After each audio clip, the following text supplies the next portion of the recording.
يا مساء الفل، يا مساء السعادة. بنص كيلو بتنجان هنعمل أحلى مسقعة بطريقة سهلة وبسيطة وهتعجبك جدا، وهيكون فيها إضافات جديدة كمان. بس تابعي معايا الفيديو للآخر وما تنسوش اللايك ولا الشير، ولو أول مرة تشوفوني في القناة فعلوا الجرس عشان يوصلكوا كل جديد. قبل ما نبدأ أي حاجة نسمي الله ونصلي على الرسول. اللهم صل وسلم وزد وبارك على سيدنا مولانا محمد وعلى آله وعلى صحبه أجمعين. انا هنا معايا نص كيلو بتنجان قطعته شرايح. عايزه تقطعيه صوابع طبعا اللي يناسبك، قطعيه براحتك خالص. وبعد ما هنا اقطعه زي ما انت شايفه كده، انا جبت البتنجان وغسلته كويس جدا. طبعا عشان البتنجان تحسي اللي هو زي اسفنج شويه، فلو ما اتغسلش لا هيبقى مش حلو خالص. لازم يتغسل كويس قوي الاول وتنشفيه كمان، وتروحي مقطعاه زي ما انت شايفه كده. بس كده، وتروحي ضايفه عليه معلقه ملح.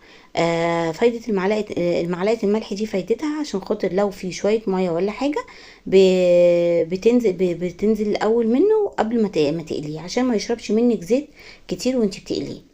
بس كده. وهنا هيكون محضرة معايا كمان، هتسيبيه بقى، هتحطيه في مصفى لمدة 10 دقايق لغاية ما تحضري بقية المكونات. هنا انا معايا هنا فلفلتين رومي هقطعهم. عايزة تستبدليهم بفلفل حامي، عايزة مثلا تحطي فلفل حامي على فلفل رومي، دي كل ده حسب الرغبة. براحتك خالص.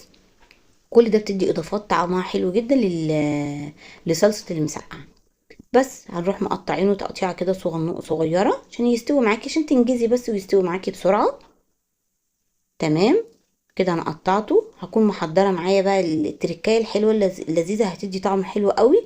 جيبي بطاطسايه اغسليها كويس وروحي مقشراها وقطعيها مكعبات.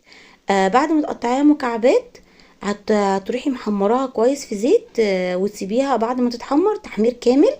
وبعد ما تتحمر هتروحي حطها في مصفى عشان خاطر من تصفي الزيت، وفي نفس الوقت ما تفضل كريسبي معاكي. لو طلعتيها على مناديل مطبخ هتطرى معاكي، انا مش عايزاها تطرى عشان لما تيجي تحطيها في الصلصه مع البتنجان ما تحسيش اللي هي باشت منك، لا هتفضل محتفظه اللي هي تفضل ناشفه كده وبتقطم معاكي. هنا انا بحمر البتنجان هنا. البتنجان ما بياخدش منك وقت خالص. قبل ما تيجي تحطيه في الزيت بتروحي دايسه عليه بس شويه عشان اللي فيه ميه تصفيها منه، وتروحي قلياه. خلي لونه حلو كده، ما تغمقوش عن كده عشان خاطر ما يمررش معاكي. هو ما بياخدش وقت، لازم تبقي واقفه يعني وانتي بتحمريه على طول، ما تسيبهوش خالص. خلاص كده انا حمرت البتنجان وحمرت البطاطس. انا كده بجهز الصلصه بتاعه المسقعه. بحط حوالي 3 معالق زيت، واروح نازله عليهم بمعلقه توم مفروم كبيره يا دوبك بس بديها لون حلو كده جولد. واروح نازله عليهم ب3 معالق خل. واروح هنا الطماطم، انا حوالي ضربه 3 طماطمات في الخلاط.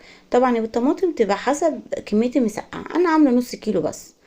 طبعا لو زودتي البتنجان هتزودي الصلصه. هنا اروح ضايفه عليه بعد ما خدت حوالي 3 غلوات كده ولا حاجه. بروح نازله عليهم بالفلفل الرومي، ومعاهم فلفل قرن فلفل حراق عشان تدي طعم حلو. هنا اتسبكت، هروح ضايفه بقى التوابل بتاعتي، ملح كمون كزبره. بس كده. المسقعه يعني ما بتحتاجش توابل اكتر من كده. كتر التوابل بتضيع طعم الاكله.